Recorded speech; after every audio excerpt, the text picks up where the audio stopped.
உங்க புருஷன் வீட்ல ஃப்ரீயா இருக்கிற டைம்ல உங்களுக்கு என்ன ஹெல்ப் பண்ணுவாரு? சுத்தம் எதுவுமே பண்ண மாட்டேன்.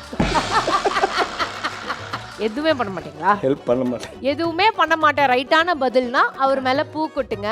தப்பான பதில்னா உங்களுக்கு என்ன தோணுதோ எடுத்து கொட்டுங்க.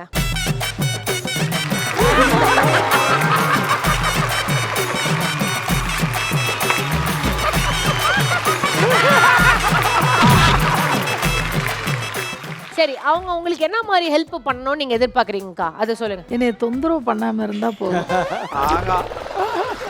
அதாவது அவங்களுக்கு தேவையான விஷயத்த நான் வந்து பண்ணிருவேன். இன்னும் மேல ரெடி ஆயிடுச்சா என்னைய பறத்தாம இருந்தா அது போதும். மேல அவங்க விட்டா அந்த குப்பை தொட்டியை சேர்த்து மேல போட்டுவாங்க. அந்த அளவுக்கு அவங்க கடுப்புல அவங்க வந்து பேசிட்டு இருக்காங்க. ஒய் பாய் ஒய். அதாவது அவங்களுக்காக நான் உயிரே கொடுக்குறேன். உயிரெல்லாம் கொடுக்க வேணாம்ப்பா.